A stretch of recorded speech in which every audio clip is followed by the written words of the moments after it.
En la presente sesión vamos a hablar sobre el impuesto general a las ventas en la evaluación de proyectos. Los textos que tratan sobre las técnicas de evaluación de proyectos, presupuesto de capital en la terminología estadounidense, no desarrollan el impacto que tiene el impuesto general a las ventas, IGB, en la disponibilidad de efectivo del proyecto. Es importante recordar que el IGB es un tributo que la empresa paga al comprar, salida de efectivo, y recibe al vender, entrada de efectivo, por lo que es necesario que el evaluador sepa cómo incluirlo en las proyecciones del flujo de caja. Pero primero debe entenderse qué es el IGB y cómo se paga. No hay que olvidar que este tributo es en realidad un impuesto al valor agregado, IVA, y así se le conoce en muchos países, como es el caso de Argentina y Chile, entre otros. El cálculo del presupuesto del IGB es desarrollado a partir de los pagos por concepto de este impuesto y las cobranzas que lo consideran en el precio. La ley define los rubros que están afectos a ello. No están afectos los sueldos y salarios, el pago de honorarios, los tributos que se paga al Estado, entre otros.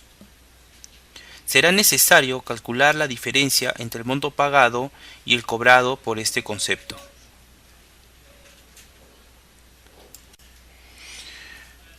Pero, ¿qué significa que el IGB sea un impuesto al valor agregado? Simplemente que este tributo solo grava el valor que se le agrega al bien o servicio en las siguientes transacciones que se realizan con él. Un ejemplo ayudará a explicarlo mejor. La ilustración que acompaña este párrafo representa las transacciones que hace una empresa comercializadora con su proveedor, transacción 1, y su cliente, transacción 2, respectivamente. En la transacción 1, T1, la empresa comercializadora compra al proveedor por 100 soles más el correspondiente impuesto general a las ventas, que equivale a 18%, por lo que el precio total de la transacción 1 es de 118 soles. La transacción 2, por su parte, refleja la venta que le hace a su cliente. Es necesario notar que la empresa ha cargado una utilidad de 10% sobre el precio que pagó al proveedor, por lo que ahora la factura que emitirá será de 129.80, 110 más 19.8 de IGB. Ahora bien, es menester centrar el análisis en la transacción 1 y preguntar qué es lo que hace el proveedor con los 118 soles que recibió. Como podemos apreciar, el proveedor debe transferir a la SUNAT 18 soles. Para el caso de la empresa comercializadora, T2, recibe 129.8, se queda con 128 y transfiere a la SUNAT 1.80. Este monto indicado equivale al 18% de la utilidad incrementada al costo de compra.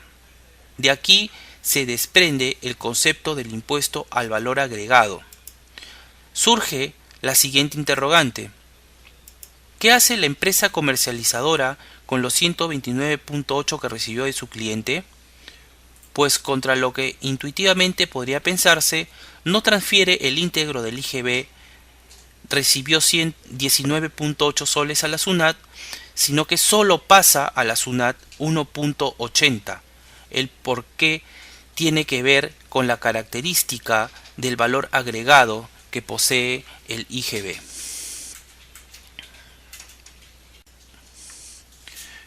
Resumiendo el análisis en la transacción 1, el valor agregado fue de 100 soles, por lo que el Estado a través de la SUNAT cobró 18 soles de IGB.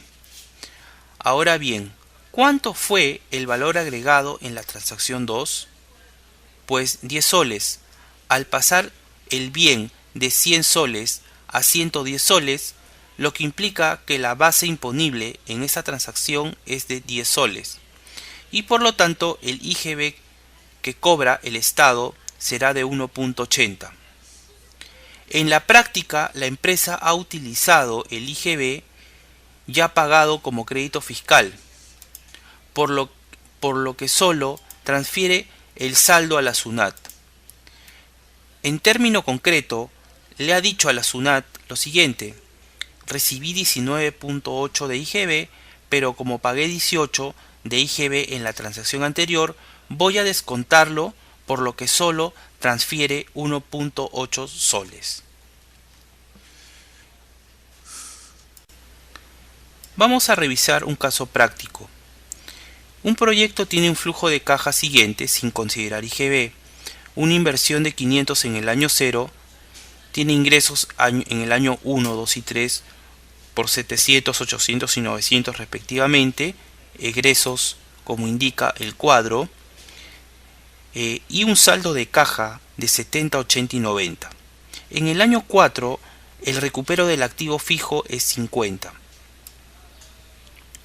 Se pide calcular el flujo de caja con IGB, considerando que solo el 80% de los egresos están afectos a dicho impuesto. Después se pide calcular el módulo del IGB y finalmente corregir el flujo de caja de tal manera que incorpore el efecto del pago del IGB en el proyecto. Vamos a revisar cómo es el cálculo siguiente. Veamos.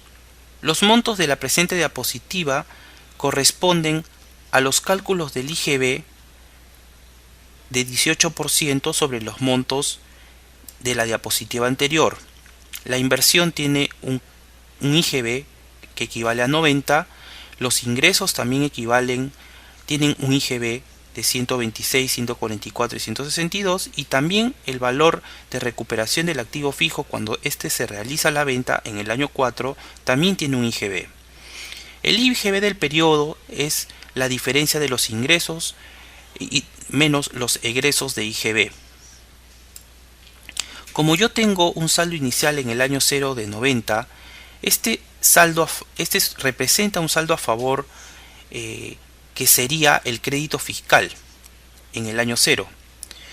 Entonces, este IGB de menos 90 se puede aplicar contra el IGB del siguiente periodo. Menos 90 más 35 me queda un IGB acumulado o un crédito a favor de menos 55. Y así este IGB lo voy arrastrando hasta el año 2, en el cual la diferencia llega a ser menos 15 de crédito fiscal.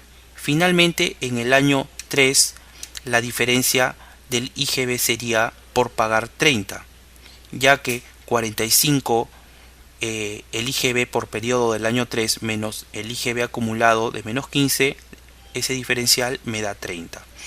En el año 4 solamente tenemos un IGB por la venta del activo que equivale a 9. Entonces veamos que el IGB neto de la última fila del cuadro me está diciendo que en el año 0 yo no tengo que pagar IGB porque tengo un crédito a favor debido a la inversión.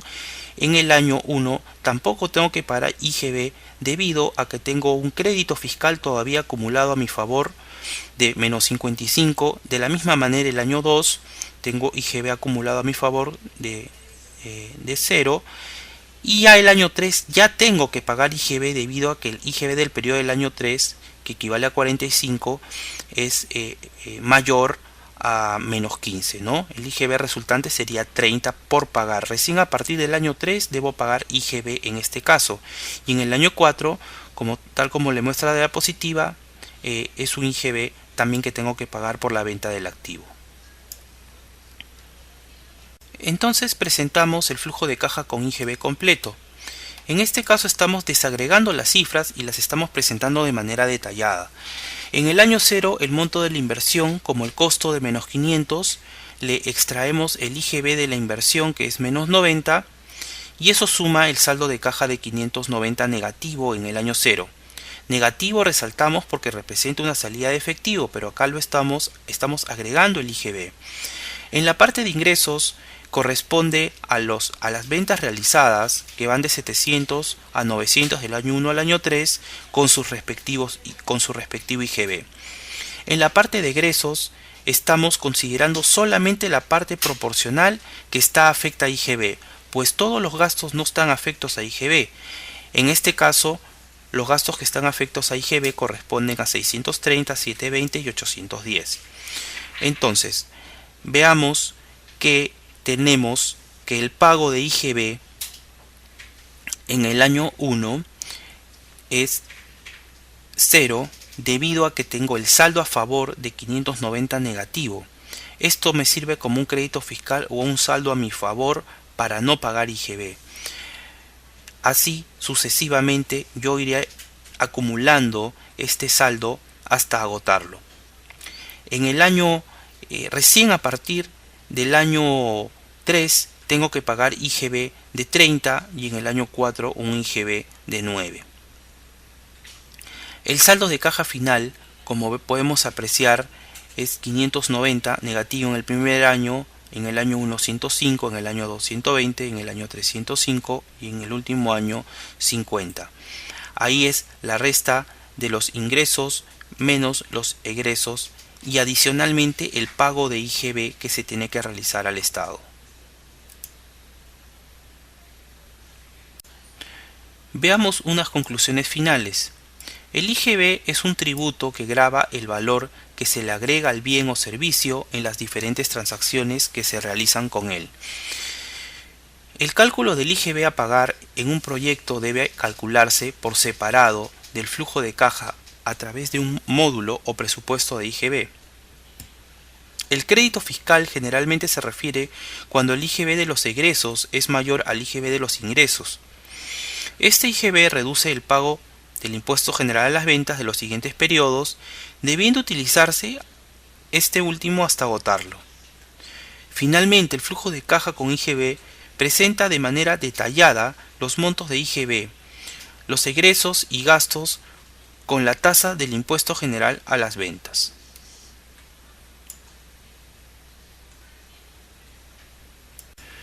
La bibliografía utilizada para este PPT ha sido Evaluación de proyectos de inversión de Paul Lira, Formulación y evaluación de proyectos de Gino Fopiano y Evaluación privada de proyectos de Arlet Beltrán y Jani Cueva.